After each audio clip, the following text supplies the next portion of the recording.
What's the most awkward situation you've ever been in with a stranger? Like and subscribe and leave a comment with your thoughts. Now let's get started. I was adopted at birth.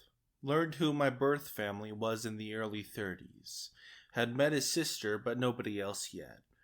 The sister tells me Grandpa is being taken off life support due to cancer and wants to talk to me before he dies. I travel to the hospital several hours away. Meet Mom in hospital lobby for the first time ever. Go to Grandpa's room where all of his and my family are. They are all to say their goodbyes. Probably only 5% of them knew of my existence. Suddenly all the attention is on me, the stranger.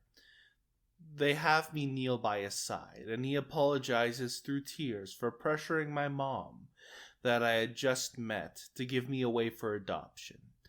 People looked pretty shocked, including me. The experience was 1,000 emotions, and awkward was in there somewhere.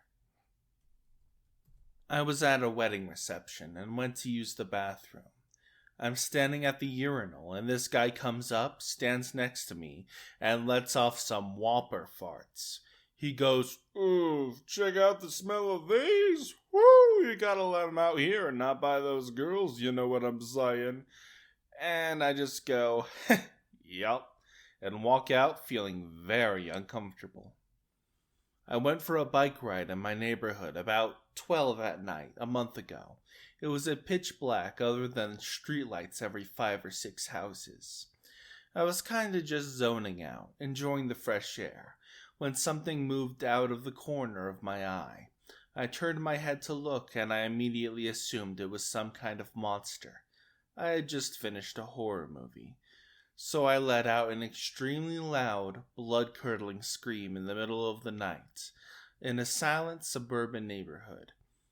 The thing, which turned out to be a blonde soccer mom, screamed back at me with pretty good reason. I zipped past her on my bike yelling, "Oh my god, I'm so sorry," over and over again, until I got off the street. I haven't gone on a nighttime bike ride since then. I worked the entrance gate for a theme park. Our season pass holders used a biometric scan of their right index finger to verify their identity. One day, a little girl walks up with her family, who only spoke Spanish. They scan her pass and place her left finger on the scanner. I say, "Can you use your right finger, sweetie?" Then her mother raises the girl's right arm to show me she doesn't actually have a right hand. Seemed to be due to a birth defect rather than a horrific accident. However, her left finger kept getting rejected, so I call a lead over to override the old scan and redo it. He then proceeds to say the same thing to the girl, followed by her mother raising the arm again. It was definitely more awkward for me than the family. But it gets worse. About 3 months later, it happened again. The same little girl. Absolutely mortifying. I used to do security work at parties. One night there was an alert call for a young woman gone missing. I found her with her dress hitched up, looking for her underwear in the bushes. I managed to unlock her phone to call her dad, who, from his name, I recognized as the district attorney. He comes over to pick up his intoxicated daughter. While I was carrying her to the car, she was making very sexual remarks about me carrying her. All the while, her father is hearing me out, like I was responsible for his daughter ending up that way, even suggesting I had sexually assaulted her. His lecture continued after I put his daughter in the back seat, still making the same remarks while pressing her body up against the car window. When the cops arrived at the scene, she was stark naked, putting her butt out the window. I told the cops my side of the story. As soon as she was picked up, my name, she started moaning it to the point of waking up nearby neighbors. I was brought to the police station for interrogation. The surveillance footage proved my innocence. 5 years later, I still see this district attorney on a weekly basis at my job. I am a pediatric nurse, but we float, substitute, to other floors when we have more nurses than we need. So I was sent to an adult floor to work as an assistant, since theirs had callen in sick. An older male patient called out asking for help to get up to go to the bathroom. He stood up, tried to pivot, and the newly operated on knee gave out. All 320 pounds of him came down on top of me, and we laid there for almost an hour. I had closed the door for privacy, and neither he nor I could yell loud enough, nor reach the call light for help. My phone was 10 feet from me on the floor after it fell out of my scrubs and rang incessantly. Finally, the other assistant came to find me because she wanted to go on break and was tired of having to do all my work. The patient was fine since he fell on me. I was sore for a week. We were nose to nose the whole time, and boy was it awkward. His breath was terrible, but he was a nice man and felt so bad. And no, there was no boner. Discovered whilst at the top of St. Paul's Cathedral that I am terrified of heights. A Norwegian woman was having the same experience. We were so unnerved we ended up holding one another and bumping down the spiral staircase on our backsides. Parted ways at the bottom without a word or a backwards glance. First day of my new job, I'm the lift going up 5 floors. As the doors close, a girl barges through and my door thumps her backpack. This sets off the sexual assault alarm in the external pocket of her bag.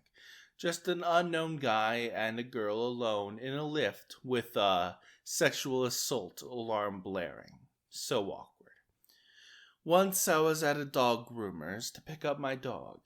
It's fairly small, 20 pounds, and white. Usually when I take him, he's got long semi-curly hair. And when I pick him up, he has short, straight hair, which is quite a change. And this is what I expect when I go to pick him up. I walk up to the counter and request my dog, and the clerk tells me he'll be out in a moment.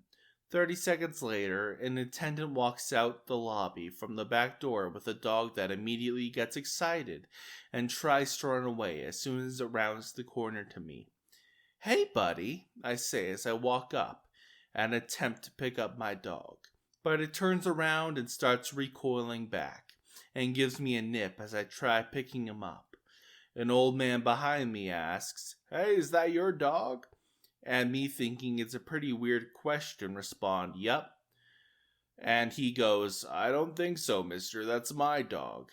And as I turn, I realize this dog that looks like mine after a grooming is 100% not my dog. And my face goes completely red, and the whole lobby starts laughing. To make it worse, the old couple whose dog it was stuck around because they wanted to see what my dog actually looked like. And of course, when he came out with a different haircut, there was only a vague resemblance. Yikes. Bit late to the party with this, but while my dad was out of the country, there was a major leak from the water tank in the loft, which caused serious damage to the property and caused lots of other issues, including a hole in the ceiling. I called out a repair guy only to hear a huge boom, followed by a string of expletives before he called for help. I found him half in a cupboard, soaking wet, with his hand on a burst water pipe. I ended up having to help. This involved me climbing up the loft, in a short dress and stockings, while he was basically laid out on the floor underneath the ladder, and trying to turn off the water from there. This didn't work, so we ended up switching places so we could professionally investigate. Swapping places involved me getting soaking wet and having to press up against the guy and contort myself into positions in order to minimize the risk of further damage and water explosively spraying everywhere. There was further pressing against each other and awkwardly closer contortions, as water was spraying out like a fountain unless we held it, before the leak was resolved. The situation was like a bad, naughty film parody. Our dialogue even included things like, "If you come here, you'll get wet. I don't mind getting wet. Let's do it." My friends now refer to this as Broken Star's plumber naughty story. I serve in the Air Force, and one time I got injured at work and I had to go to the hospital. Nothing serious, just dinged my finger super hard. Screwed up my ligament, my finger was shaped like an N. Anywho, when I get to the hospital, I walk in the front door. I'm still in uniform, and some nice older man comes up to me and thanks me for my service. I told him I appreciated his support, and he abruptly asked me if I was married. I told him no, and right at that moment, he turns to this woman walking by heading for the door. He turns to her and says something along the lines of, "You see this nice man? You should go on a date with him." At first I thought maybe he knew the woman, maybe his daughter or something, but the shocked look on her face, I could easily tell he did not know her. She stopped for a moment and he asked her again, and she just went wide-eyed, kind of stuttered for a moment, then beelined it for the door. I really didn't know what to say, so I just stood there looking like a guy who just got whacked in the head. The old man turns back to me and says, "Let's see who else is available." At this point, I made some excuse about being late for my appointment and walked away. I don't know if I've ever been so red before or again in my life. Plot twist. The old man was future you, who traveled back in time to be an awesome wingman for present day you. In Denver, Colorado, I met with some man with a giant suitcase full of stolen clothes and a little falling apart backpack that he asked me to carry. We stopped to take a break because that suitcase he lugs around is like 100 pounds of clothes, and then he says to check out what's in my bag. I opened the backpack and it's full of over-the-counter pills and a bag of meth. He asked me if I wanted to try it. I just gave him his bag immediately and went away. Denver is wild. I was with my mom buying flowers at a florist for a New Year's Eve party.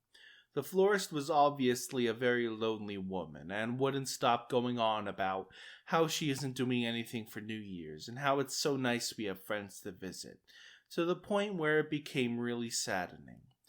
My mother obviously felt for her. Every now and again, maybe twice a year, she has a brain fart and accidentally says what she's thinking. That day was one of her rare days. After paying for the flowers, my mom says, "Thanks, hope you find a friend soon." I look at her in shock. The woman looks at her in shock. And my mom just gasps, apologizes, and literally backs out of the store. God, it was so awkward. Posted this before. That time I screamed at a woman over poo. My little village has a small annual dog show. We normally enter our little dog, who has won friendliest dog, waggiest tail, and the dog the judge would like to take home in the past. This year, she was unfortunately in season, so we didn't enter to prevent any fuss from the other dogs, but took her along to watch. Halfway across the park, she decided to poop, and suddenly realized I'd forgotten a bag. There were loads of other people with dogs around due to the show, so I wandered away a little to ask someone for a bag.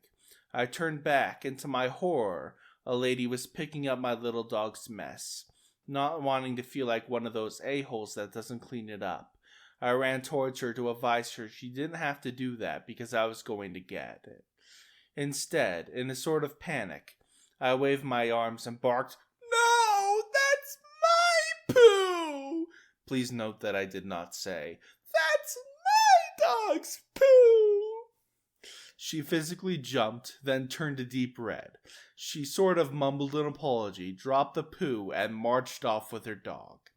It was at that moment I looked to my left and saw my dog's poo sitting a few feet away from the lady's dog mess that she was attempting to pick up.